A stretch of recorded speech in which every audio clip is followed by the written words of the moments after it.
Heated floors to me they're nice, but I don't think it adds a lot of value. Yeah? Come take a shit in my bathroom and then tell me. Well, it might just encourage me to sit there too long, and then you've got other issues. Yeah, maybe that's how I got my hernias. There you go. Hey, welcome to episode 302 of the Real Estate Podcast. Today we're talking about the top 6 things not to do to your bathroom when renovating. Enjoy. Welcome to the Real Estate Podcast, your go-to source for raw, unfiltered stories and expert tips. Whether you're a buyer, seller, tenant, landlord, or realtor, join us as we dive into the world of real estate. Morning, partner. What's up? What's up? I just lost the article. Oh, God. So this week you're on to Apple News again? I hop on and off, depends on time of the year. You know, they increased the price. It's like $18 a month now. Everything went up, but I think they're one. You can get the one package plan. Things are reasonable. No, I don't need the rest of the stuff. I just like Apple News. And you know what? In the long run, it saves me money because I used to actually get physical magazines delivered, like Cottage Life, Toronto Life. I love those 2 magazines. I read them all the time. Their online version, or you don't still get them? No, I used to. Yeah. But now I read them on my iPad or on my phone. Certainly when I'm up at the cottage, or it's been, I don't know there how is many still years. Something that's nice to have a physical copy, There especially is. When you're trying to disconnect. Yes. Because as soon as the phone's in your hand, you're done. Yeah. Yeah. Or if you're reading in bed, you don't want the blue light. Yeah. I almost bought. I can't read in bed. I just fall asleep. Well, that's kind of the point. What about so if you're on vacation, do you read on the beach? You read on the beach? Yeah. Can you concentrate and actually read? Because if I'm on the beach, certainly if I'm drinking, I can't concentrate. Oh, yeah, I can. Headphones in, book in hand. That's what I look forward to doing. I do that when I'm on any kind of holiday, like any type of time off, vacation. First thing in the morning with my coffee is when I read. Yeah, it's a good time. Yeah. At night, I'm just not. I'll catch myself having to reread one sentence 10 times, and then I know it's time to put the book down, which happens so quick, so I don't even bother. So 3rd podcast now in the new setup. Yeah, and I think we've both found our seats. Yeah, which may change. You were told you look fantastic sitting in that chair, so now you don't want to leave it. No. Well, yeah, the compliment is always nice to hear. I think I was more comfortable there. Yeah. But not that I'm uncomfortable here. Yeah, those chairs I don't find super comfortable. I think they look nice. The angle slightly. Maybe. Or maybe a bit more cushion. Maybe they just need to be broken in a bit. Could be. The arms are good though. This couch is super, super comfy though. And the leather is fantastic. Yeah. I had an interview in here last night with tenants. Oh, did you? Yeah. I didn't know it was in person. So I like doing them in person. Yeah. Personally. So if they'll meet me here, I'd rather do that. And most of the time people don't object. So they came in, husband and wife with the realtor. Realtor was here too. He came, yeah. Nice. He was nice. He was a chatterbox, so he wouldn't stop talking. Was it somebody that we had done business with in the past? Never, no. But he told me his whole story. Oh, yeah. He used to be in IT for CIBC, I think it was, and then got into real estate shortly before COVID. Anyways. Did he know about us and the team or kind of? No, he's not local. I see. I think he's from, I don't remember where. Yeah. But yeah, it was good. He must have thought it was a little out of the ordinary, this kind of setup. Nobody commented. I was surprised. Nobody commented, but the wife was looking around. She kept looking back at the sign. She was sitting on the other side of the couch from where you are. Right. And she kept looking back at the real estate podcast neon sign. Yes. So yeah, I think, anyways, it's a nice spot to have meetings and entertain and have people over. Well, the other week I had a training session in here. It was really nice. I didn't fix those from the last episode. Would you like me to move them? Yeah, move them. They just got to be pulled away from the wall a little bit more. There you go. You feel better? Yeah, I do. All right. For those of you listening and not watching, there's these little, what do you call them, poofs? No, those aren't Ottomans? poofs. Those are ottomans. I call it a poof. It's not poofy. Cubes. Wrapped in different, I can't remember. Sarah told us It's leather. it's leather, but it's all different types of scrap leather. pieces, basically. Yeah, and whatever leftover skin there was hanging around the leather mill. Sure. She actually bought it, she said, for her cottage. Yes, that was But it was coincidental. It was in the showroom, and as we were that buying, was her fault. Yeah, it was meant to be sold to us. I wonder if she ordered more for herself. Probably. All right, let's get on to the topic today. 6 bathroom features that could decrease your home's value according to realtors. So this is an article. It was published on August the 6th by Carissa Chesanik, and from the Real Simple magazine, available on, well, for sure on Apple News. So you haven't read the article, but I thought it was fitting for us to comment on it because it's other realtors' opinion on what bathroom features could actually work against you in terms of your resale value. I'm interested to hear them. You okay over there, Mr. I am. AD? There's another. You made me get the sticker out. You asked me to get the sticker off of the mic. I know that one's hard because it's going to leave a... I noticed that, so I left it alone. But you know me, I fidget, and I have nothing in my hands. I'm still debating whether or not to get rid of the... So these lights that are on the side of us here, they weren't an original addition to the design concept, and it really doesn't work from a design perspective. But Ian and Robbie wanted to cast a little bit of nice, warm light in that corner for us. And I think it looks good from a lighting perspective.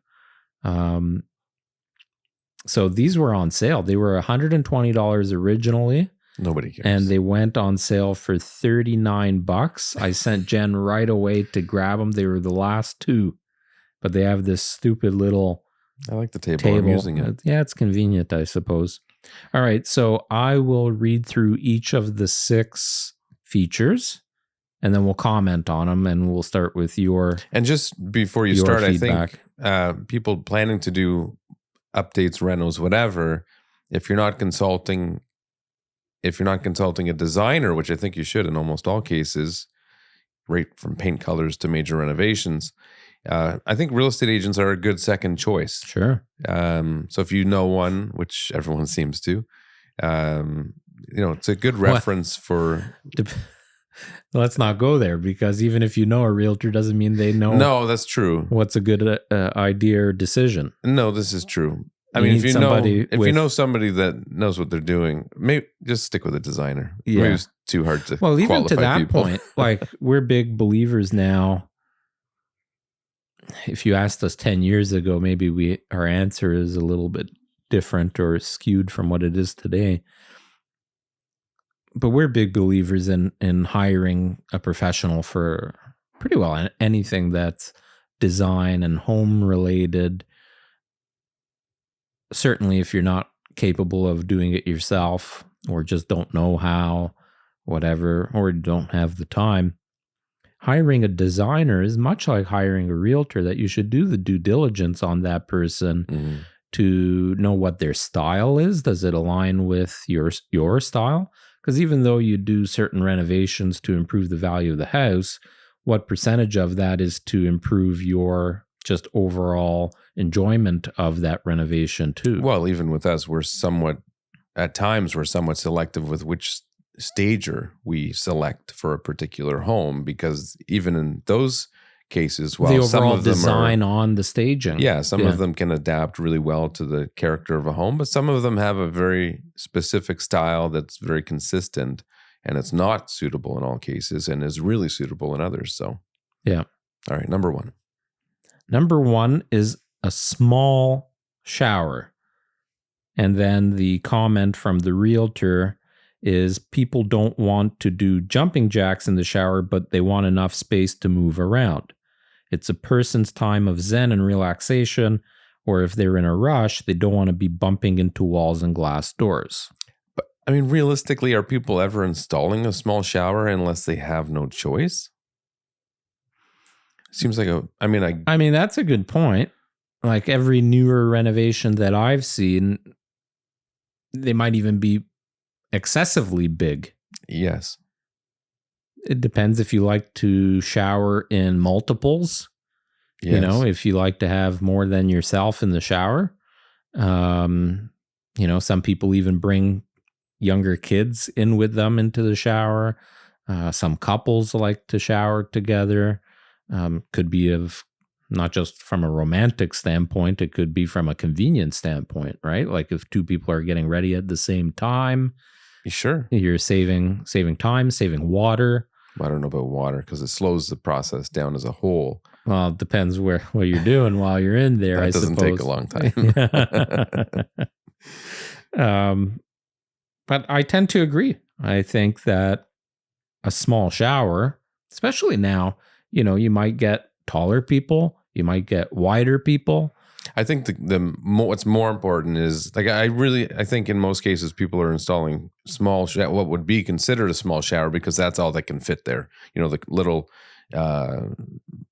corner shower that comes as a package with your, you know, you've got the pre-built base and, you know, whatever glass walls, I hate sliding those doors, pre-built bases, but you're talking about that size. Well, some of them are nice. Like you can get full size, large, you know, like 3 by 6 foot bases, and that's not a bad choice actually. In many cases, it's easier to clean and can work with other materials to look nice. Yeah.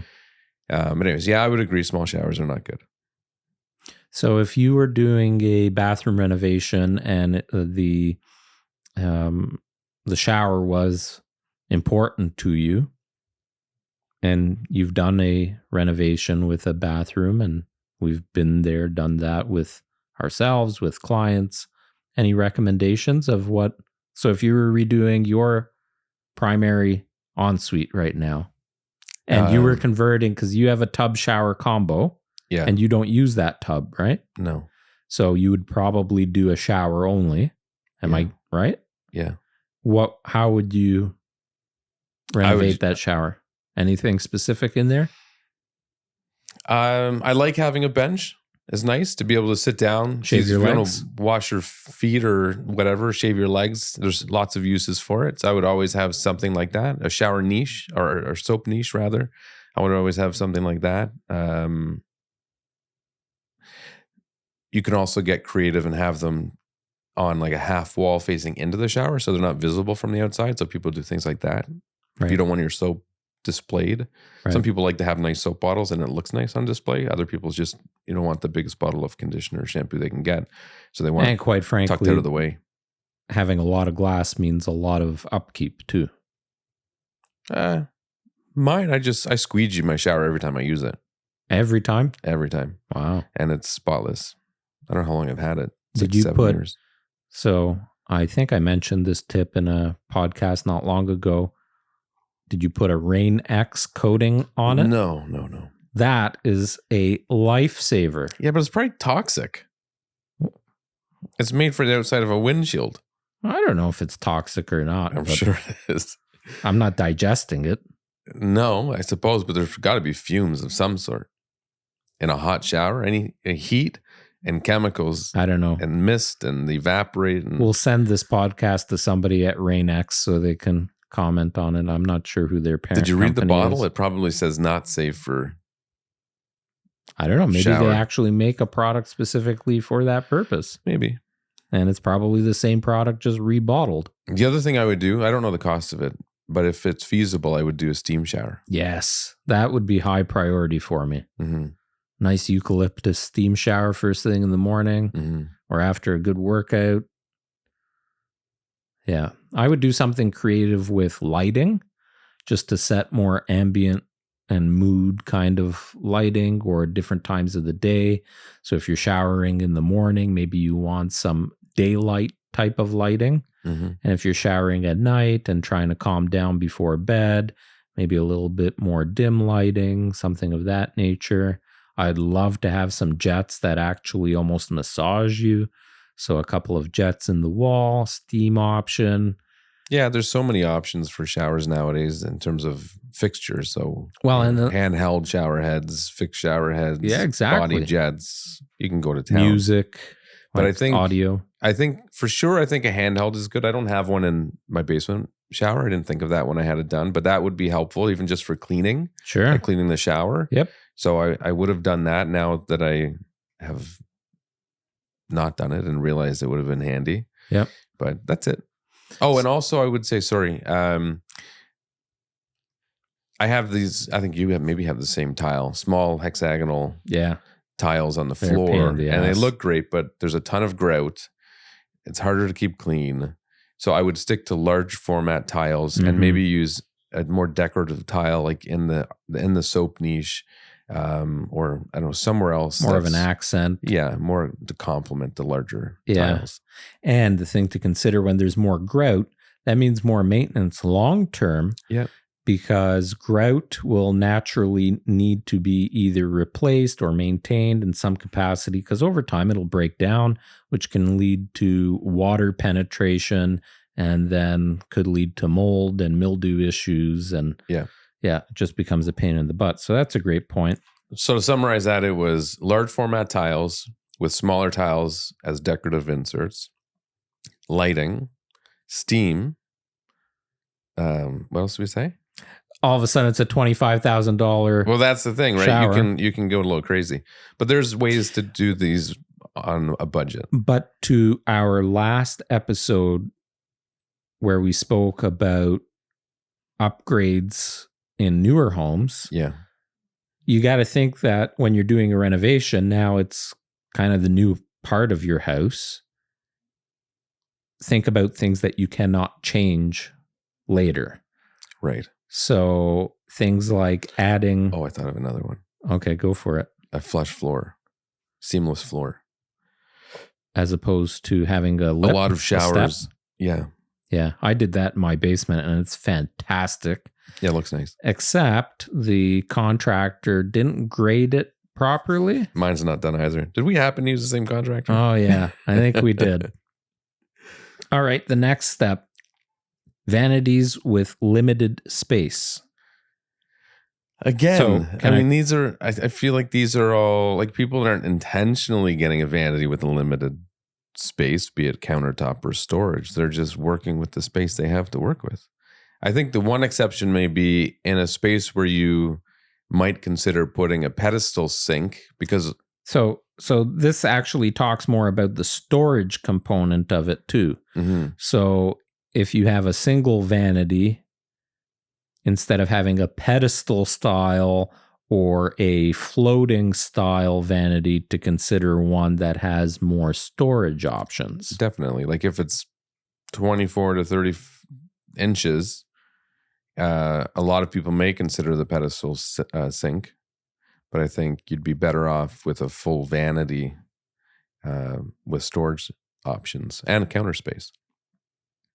The exception being a powder room where you don't really need storage. If it's occasional use, mainly for guests, not as big a deal. So here's the question for you, because when you did your basement renovation or your build out, you had your vanity in your bathroom custom made. Yeah, Why? I wanted the perfect size. The perfect size. And you couldn't find that as a prefabricated option. No, there's lots of 36, lots of 48s, even some 40s, but I'm pretty sure I got 42. So 42 inches wide. And that filled the space from my wall to where the window was perfectly, which left me with enough space beside the toilet to put a little garbage can without feeling cramped. And then I had a mirror cut to fit that space perfectly as well. So that's something that a lot of people don't think about, because maybe they just don't know that they can do that and it be an affordable option. Mm-hmm. I don't remember the cost, but it wasn't a whole lot more than No, I remember when mass-produced one at Lowe's. Right. So because really Lowe's is making, or whoever, don't call Lowe's out, wherever you're buying it from, there's markups and there's middlemen and all this, right? Where oftentimes if you're getting like a cabinet custom made, you can go right to the cabinet maker And that's what you did with yours, I remember. Mm-hmm. So if you can't find something out in the marketplace, look at options of having stuff custom built, because you'll be happier with it. It'll look better. The cost can be pretty affordable. Yeah. The other thing actually now that exists that probably didn't at that point, or at least the same functionality, places like Wayfair, as an example, apps like Wayfair, websites, whatever they are, their filters of how you search and what you search have expanded tenfold over the last several years. So something like bathroom vanities, you can plug in the size, the color, the style, all of that, and actually come up with a lot of options. Mm. So when we did our flip at Brassard Circle, I remember we had some choices for vanities in the powder room, remember? And couldn't find anything anywhere that was suitable, but we found some stuff on Wayfair, and it actually worked out quite well for us. Mm-hmm. Number 3, well, we just talked about cabinetry. Overdone or outdated tile work and cabinetry. So the quote here from that realtor is, the best idea for homeowners who want to resell their homes is to stick to a simple, classy, and timeless design. A busy design in a bathroom may leave potential buyers feeling like it will take a lot of work to renovate to their liking. I agree. I'd say the one thing buyers may complain about the most is if somebody tiles an entire room, like all the walls are tiled, the floor is tiled. Yeah, I did that in my bathroom. Well, it depends on the tile, I suppose. But I'm thinking, like, it's not as common now as it used to be. So I think before it was done with maybe dated tiles. Yeah. Well, eventually a lot of tiles will go outdated, right? Yeah. I don't know if I've ever seen your bathroom. I can't picture it. I don't know. They are 24 by 8-inch tiles that surround all of the walls. Mm-hmm. And then on the floor is the little hexagon. The whole floor? The entire floor is right through the shower. You're crazy. Is the little, why? Because of the cost? Yeah, they were expensive. They were expensive, but it's a small room. Oh, I guess. I don't know. How big is my bathroom downstairs? It's maybe 6 by 8, 7 by 8. So, and it's heated. Nice. Yeah. You didn't do heated floors in your bathroom in the basement? No. Ooh. Do you regret that? No. No. You wear slippers to the bathroom? No. No. No. Heated floors to me they're nice, but I don't think it adds a lot of value. And yeah, come take a shit in my bathroom and then tell me. Well, it might just encourage me to sit there too long, and then you've got other issues. Yeah, maybe that's how I got my hernias. There you go. Anyways, the tile thing, I think it's hard to say. There's too many factors that I couldn't necessarily agree or disagree with this person, because it depends on the tile. It depends on the style. Well, here's the thing. If you want to do something to your taste, I like when people have some character and unique stuff. Well, but you can add character and unique stuff in things that you can change easily.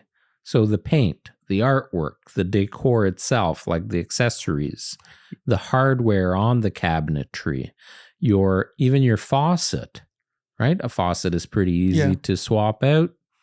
So, but things like the tile and the cabinetry. Well, Kingsgate recently posted a video of a laundry room with a nice pastel colored tiles where they were like checkerboard style. Yeah. One was, I don't remember the colors, but say like a light blue, and the other one was like an off-white. And they were maybe like 4 or 6 inch square tiles, and it looked really sharp. Yeah. There are things that you can do. Again, a designer would help a lot with that. A jacuzzi tub. Yeah. I would agree that I don't think it adds a lot of value. Right. I think most people don't use their tub. Here's the quote. Buyers don't want them and they feel they have to remove them, which is costly. They're expensive to maintain and their inner workings tend to deteriorate over time, which is true. Yeah. I don't know. I would use mine all the time, but that is something that unless you're buying a higher end jacuzzi tub, because some of them with those air jets and like you remember at the home show, we saw a few of them. Mm-hmm. They look nice. And I've sat in one in at the Scandinav spa where it was similar kind of style. I think that's where it was. I can't remember. Maybe it was a nice hotel that I was at or something.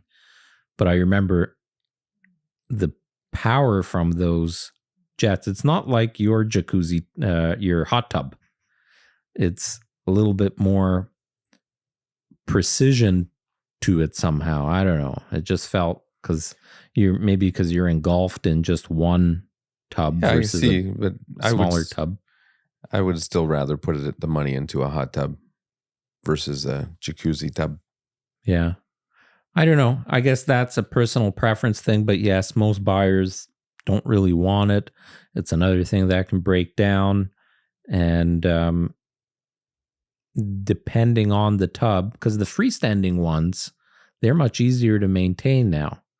The ones that are built into kind of that tub niche like I have in our primary ensuite, you can't get to it very easily. And most builders, especially the mass production builders, they don't build it with an access panel. So when I have to get to that tub, I'm going to have to cut out the tile and create an access panel, which can also leave now room for moisture. Well, if you're going to spend money on that, I think you'd be better. I would remove the whole thing. Well, I think you're better to spend money on, like people do the freestanding tubs now where the filler is discreetly hidden in the ceiling. Right. And it drains into a bed of rocks. Those are cool. Right? Like you can get stuff like that. That's really nice. And that would add value. Yeah. Where the jacuzzi tub would not. Yeah. Agreed. Number 5, no bathtub at all. As long as there's one in the house, you're okay. Well, it depends how many people are living in the home, who's living in the home. Yeah, there's factors. But I would say if you have no tub in the house, that is a definite strike against the house. Definitely. I would say from my experience with buyers, as long as there is a tub in the house, preferably in the main bathroom that's accessible for most of the occupants upstairs or wherever the bedrooms may be, that's typically where it should be. As long as you've got one there, you can remove them from everywhere else. So there's a couple of good quotes in this one. It says, this realtor comments, whether it's due to an affinity for soaking in a tub or for bathing younger children, a home should always have at least one bathtub, which is what we just said. Conversely, having only a bathtub in the house decreases home value. People are not taking baths like they used to, so you should also have a shower. So you need both options, which makes sense. You have a tub shower combo. Yes, but you wouldn't want to have the tub without the ability to close it off with a curtain and have I'm a shower. not a fan of the tub shower combo myself because I'm a bathtub guy. I haven't had a bath actually in quite a while, but I like soaking in a bath, reading a book, and having a glass of wine. And those tub shower combos, the tubs are not the same. You can't soak in those tubs the same way you can. Yes, you can. No, you can't. When was the last time you filled your large soaker tub up? Well, pre-kids, it was at least twice a week. Okay. Now, the kids use it. That's the boys bathe in that big How much tub. water does that thing hold? A lot. Like, you don't know. You should measure it. I don't know. I don't know how you'd measure it. I don't know. But what we do have is the hot water recovery pipe that is hooked up to that bathroom. So at least... So that's how you justify it? No, I don't care. How do you justify filling your hot tub? I do it twice a year, 3 times a year max. All right. Well, I enjoy taking a good soak in a bath. That's good. I used to put the iPad on the ledge and watch a show. I hope it wasn't plugged in. What? Hope it wasn't plugged in. No. And have a glass of wine. Yeah. Well, and part of this too is we're talking about value. In fact. Hang on. We're talking about value. There's also personal use. If you really want it and you plan on living there for a while and you're okay with the fact that you're not going to get any money out of it, that's fine too. Here, hold this. Oh. I have occasional times where I'll have an event, a concert, go to a sporting event, something downtown Toronto. Mm. If I know I'm going to be drinking for the past several years, I'll rent a room, stay the night. It's not worth driving back, not worth not having fun and having a couple of drinks or staying out late and worrying about I have to come home. So I use my points. That's what I use my points for. Rent a room, stay down. I have made a point of finding now rooms with the freestanding or a separate soaker tub. Yeah. Because so in your drunken stupor, you can go soak in a tub. We're going to find you dead one morning. Thanks. In a tub, drowned because you were drunk. No. It's known to have happened. I don't drink that much anymore. All right. Number 6. Customized bathrooms. So the quote, the bathroom isn't the place to show off your creative side. A highly customized bathroom with bold colors or odd tile patterns can be off-putting. Today's buyer prefer low-key, low maintenance. However, they do expect the bathroom to be properly waterproofed and have proper lighting and layout. I feel like that person was stretching for ideas to talk about. I don't know. I mean, listen, at the end of the day, you can look through so many photos on Instagram of renovated bathrooms. If it looks good, it looks good. Right? So there's lots of kind of eccentric bathrooms that look amazing. I think the question is, does it flow with the house? Does it flow with the house? Does it all come together? Like if you pick a tile and it doesn't match anything else in the bathroom, yeah, it might stand out like a sore thumb and look stupid, and then buyers don't like it. Yeah, I mean, again, I talked about paint colors. Paint is an easy way to make a bathroom pop with something that's easily changeable. I've had even vanities. You can paint vanities relatively easy. Yeah, my powder room, it's been all red. It's been black. Was it black? Now it's half white, half black. Okay. The lower third, because it's about a 9-foot ceiling in there, the lower third is matte black, almost like what's on these walls. And then the upper 2/3 is Chantilly lace, so bright white. And it has essentially a chair rail, a decorative trim to separate the two.